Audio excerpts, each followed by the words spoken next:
جو آج کا فیصلہ آیا ہے شاہق عثمانی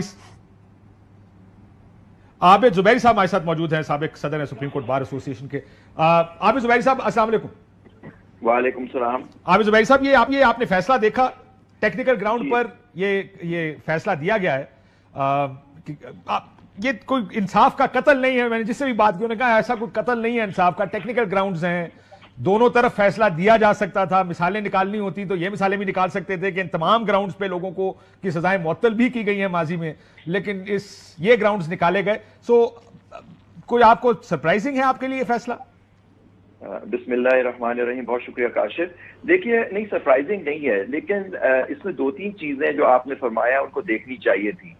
ایک جو خاص چیز ان کو جو دیکھنی چاہیے تھی وہ یہ تھی کہ انہوں نے یہ جو تھا ان میں سب سے پہلا گراؤنڈ یہ تھا کہ اس میں 6 سال کے بعد یہ کمپلینٹ داخل کی گئی تھی اور ڈائریکٹ کمپلینٹ تھی اور اس کی بیسس پہ کیس لیا اور 2 دن میں اس کیس کا فیصلہ ہوا. اس کیس میں کوئی جان ہی نہیں ہے اس کیس میں. لیکن اب مجھے نہیں سمجھ آیا کہ فیصلہ کیوں ہوا کہ اس کی معطلی کا یہ اپلیکیشن دیں جبکہ کیس فائنل ہیئرنگ کے لیے لگا ہوا ہے. تو ان کو چاہیے تھا کہ تھوڑا انتظار کر لیتے اور ہو سکتا ہے کہ اس پہ چلے جاتے. نہیں، اب جو انہوں نے فیصلہ کیا دیکھیے یہ بیلیبل اوفینس تھا. خود انہوں نے اپنے جج صاحب نے اس پہ لکھا، میں اس کی بات ہی نہیں کی کہ یہ میلافائڈ ان کا آرگیومنٹ تھا ان کے وکلا کا، عمران خان صاحب کو، بشرا بیوی کا، کہ یہ دیکھیے یہ 6 سال کے بعد خاور مانیکا صاحب نے یہ کمپلینٹ داخل کی اور جو اس کی شہادتیں تھیں وہ بھی نہیں، اور جس طرح سے اس کا فیصلہ ہوا. پھر انہوں نے خود ایک 1969 کے کیس کا دیا جس کے اندر یہ لکھا ہوا ہے کہ 426 معطلی سزا کی معطلی کی اور بیل کی جو سیکشنز ہیں اس کو ایک موازنہ کر کے آپ فیصلہ کریں گے. ہاں ایک فرق آ جاتا ہے کہ وہاں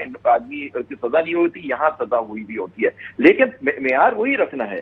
خود یہ بات کر کے پھر انہوں نے معیار نہیں رکھا. اگر اویلیبل یہ اوفینس بنتا تھا اور جو انہوں نے ایگزامپلس دی، کیا وہ عدت کیس سے اس کا موازنہ کیا جا سکتا ہے کہ جہاں 5 سال کی سزا، ایک کیس ہے جس میں 5 سال کی سزا قتل کے کیس میں دے دی تھی تو اس کی بیس پہ انہوں نے ان کی بیل ریکال کی تھی. لیکن آئی ایم شیور زبیری صاحب بہت سے کیسز کی مثالیں ایسی بھی موجود ہوں گی جن میں یہ سارے کرائیٹیریا ٹیکنیکل گراؤنڈ جو انہوں نے دیے ہیں ان میں فیصلے مختلف بھی ہوں گے پاکستان میں. ظاہر ہے کیس لا تو ہوتا ہے، ہر فوجداری کیس کا کیس اپنے میرٹس پہ سنا جاتا ہے اور اس میں لیکن ایگزامپلس دی جاتی ہیں، لیکن ایک پرنسپل آف لا تو سیٹلڈ ہے کہ یہ بیلیبل اوفینس ہے، یہاں بیل ایز آف رائٹ ہے. اب ہاں یہ دیکھنا کہ یہاں کوئی کنوکشن ہوئی ہے، لیکن آپ کو دیکھنا ہے کنوکشن کو اس کے ہوتا ہے میرٹس پہ نہیں کرنا فیصلہ آپ کو. لیکن ہو سکتا ہے کیونکہ کیس کا انہوں نے 12 جولائی تک ان کو فیصلہ کرنا ہے تو انہوں نے شاید بہتر سمجھا، لیکن پھر ان کو اتنی ڈیٹیل میں نہیں جانا چاہیے تھا یہ ساری چیزوں کو. ان کو سمپل کہنا چاہیے تھا کہ میں یہ کیس لگا ہوا ہے، میں اس پہ فائنل مرکزی کیس اپیلوں کو سن رہا ہوں تو ہینس میں اس کیس پہ ابھی اس کو فیصلہ نہیں کرنا چاہتا. تو یہ چیزیں بھی ہونی چاہیے. تو کیا اس سے باعث آتا ہے سامنے کوئی جو یہ سارا؟ یہ دیکھیں یہ ان کے وکلا کو دیکھنا ہوگا، جو انہوں نے اگر اپنا پوائنٹ آف ویو دے دیا، مائنڈ دے دیا ہے تو پھر ان کو اپیل کرنی چاہیے ان کے وکلا کو، اور اپیل میں جا کے بتائیں کہ جج صاحب نے جو جا کے بیونڈ جا کے جو ساری چیزیں ڈسکس کر لی ہیں کہ خاتون کو بھی حق نہیں ہے اس کا سسپینشن کا، یہ وہ سارا. لیکن نیچرلی ان کو بعد میں سارا سننے کی ضرورت ہے، پورا کیس اس کے بعد کیا ہوتا ہے. آپ جانتے ہیں وہ کیس کا ہم سمجھتے تھے جس کیس میں جان نہیں ہے وہ فیصلہ سناتا. ان جج صاحب نے بھی کمزوری دکھائی، انہوں نے فیصلہ جس دن اناؤنس کرنا تھا وہ اس دن انہوں نے کہا کہ میں اب سننا نہیں چاہتا، میں فیصلہ نہیں کروں گا، جب یہ کیس مجوکا صاحب کے جج مقبول ججوکا کے ساتھ آ گیا ہے. تو دیکھیے نا یہ ساری چیزیں ہیں، یہ ان کی لیگل ٹیم کو فیصلہ کرنا ہے کہ کس طرح سے اس کو ہینڈل کرنا ہے. میں سمجھتا ہوں کہ مجھے نہیں معلوم کہ یہ سسپینشن کی اگر اپیلیں چل رہی تھی یا پہلے سے کوئی اپلیکیشن پینڈنگ تھی جو چلائی گئی. کیس کا جو کورٹ نے خود ہائی کورٹ نے آرڈر کیا ہوا تھا کہ 1 تاریخ تک فیصلہ، تو انتظار کر لیتے، مین اپیل چلا لیتے. مین اپیل بالکل یہی بات کہی جا رہی ہے بہت سے وکلا کے. بہت شکریہ عابد زبیری صاحب. بہت سے وکلا یہ کہہ رہے تھے کہ اب اگر مین اپیل لگی ہے، فیصلہ 14 دن کے اندر اندر ہونا ہے، تو اگر یہ سسپینشن نہ بھی اس کی بات ہوتی تو شاید فائدہ ہی ہوتا عمران خان صاحب کو اور بشرا بی بی کو. ٹیکنیکل گراؤنڈز پہ جیسے میں نے کہا کہ اس کو بہت سی تکنیکی جو چیزیں ہیں اس کو کیس لا کی روشنی میں انہوں نے کہا کہ مسترد کرتے ہیں. روف حسن صاحب ہمارے ساتھ موجود ہیں. السلام علیکم روف حسن. وعلیکم السلام. Thank you Kashif. Always pleasure sir. یہ بتائیں آج عمران خان صاحب سے ملاقات ہوئی آپ کی؟ جی آج کیا کہتے ہیں؟ کیا کہتے ہیں؟ بہت کچھ باتیں آج ڈسکس ہوئی. وقت بھی تھوڑا سا ہمیں ریلیٹیولی زیادہ ملا. جو سچویشن ہے وہاں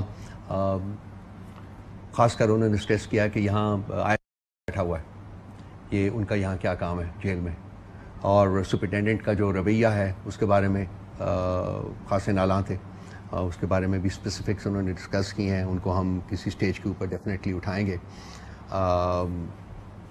جہاں ہماری 7 میٹنگس کے اوپر کرٹیلمنٹ ہے، ونس اے ویک ہے، آدھے گھنٹے کے لیے ونس اے ویک فیملی کے ساتھ ہے، آدھے گھنٹے کے لیے ونس اے ویک لائرس کے ساتھ ہے، جو کہ ٹائم سفیشینٹ نہیں ہے. اور یہ کہ پھر ہمیں نہ کوئی کاغذ نہ پینسل وہاں لے جانے دیا جاتا ہے تو نوٹس لینے میں بھی دقت ہوتی ہے. اس کے ساتھ ساتھ ایک انتہائی انسانی جو تقاضا ہے کہ ان کے بچوں کے ساتھ بھی ان کی بات جو ہے جو کہ زیادہ فریکوینٹلی ہونی چاہیے، وہ بھی بڑی مشکل سے مہینے میں کہیں ایک دفعہ وہ بھی بات کرنے دیتی ہیں. تو دیٹ واز آلسو ڈسکسڈ. انہوں نے بڑا کیٹیگوریکلی ہمیں کہا ہے کہ میں کسی قسم کی ڈیل نہیں کروں گا، مجھے کسی قسم کا ریلیف نہیں چاہیے، میں میرٹ کے اوپر باہر آؤں گا. جب بھی میں باہر آیا میں نہیں چاہتا. ڈیل کی کیا ڈیفینیشن ہے ان کے لیے؟ اور مطلب گیو اینڈ ٹیک یہی ہوتا ہے کہ جی مثلا for example I should allow people to kick me out and then kick me in. Establishment سے مذاکرات کریں گے، وہ تو گیو اینڈ ٹیک کی بنیاد پر ہوتا ہے. نہیں، گیو اینڈ ٹیک کی بنیاد کے اوپر ہمارے مذاکرات کسی کے پاس نہیں ہوں گے جی. ہم تو صرف ان کے ساتھ مذاکرات کا انہوں نے کیٹیگوریکلی کہا ہے کہ جی میں جو مینڈیٹ تھیوس ہیں ان کے ساتھ کسی صورت میں کوئی بات چیت نہیں. یعنی مینڈیٹ چوروں کو مطلب جو شہباز شریف صاحب نے آفر کی پولیٹیکل پارٹیز ہیں جو بالکل ہاں ان کو انہوں نے کلیتاً ریجیکٹ کر دیا ہے کہ کسی قسم کا کوئی ان کے ساتھ انگیجمنٹ نہیں ہوگا بالکل. اور سو یہ شہباز شریف صاحب کی مذاکرات کی offer stand rejected, absolutely totally rejected. اور آج کل جو کچھ پاورز نے چند لوگوں کو چھوڑا ہوا ہے جو کہ نیریٹو بنانے کی کوشش کر رہے ہیں پارٹی کے لیڈرز کے خلاف، اس کے بارے میں انہوں نے فرمایا کہ جا کے کہہ دیجئے کہ ان کے ساتھ کسی قسم کی کوئی بات نہیں ہو سکتی. تو یہ کون سے لوگ ہیں یہ جو چھوڑے ہوئے ہیں جو نیریٹو بنا رہے ہیں، جو آپ جن کا ذکر بھی آپ نے اپنے ابتدائیہ میں بھی کیا ہے، جن کا آپ نے کچھ یہاں ٹی وی اسکرین کے اوپر ان کا کچھ دکھایا بھی ہے. فواد چودھری صاحب کی بات سب لوگ سب لوگ اسٹیبلشمنٹ کے لوگ ہیں.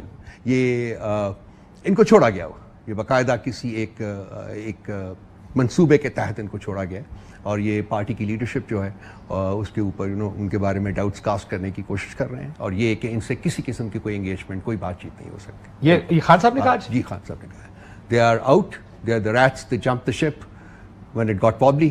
اور اب لیکن میں نے تو سنا تھا فواد چودھری صاحب کا معاملہ کافی قریب پہنچا ہوا تھا، عمران صاحب نے خان صاحب نے ان کو بلا بھی لیا تھا جیل ملاقات کرنے کے لیے. میں اس سلسلے میں کچھ اور نہیں کہنا چاہتا. میں نے ان کے الفاظ جو ہیں وہ آپ کو دہرا دیے ہیں کہ جن سے کسی قسم کی کوئی انگیجمنٹ نہیں ہو سکتی ہے، کوئی ملاقات نہیں ہوئی تھی، یہ میں کنفرم کر سکتا ہوں، کسی قسم کی کوئی ملاقات نہیں ہوئی.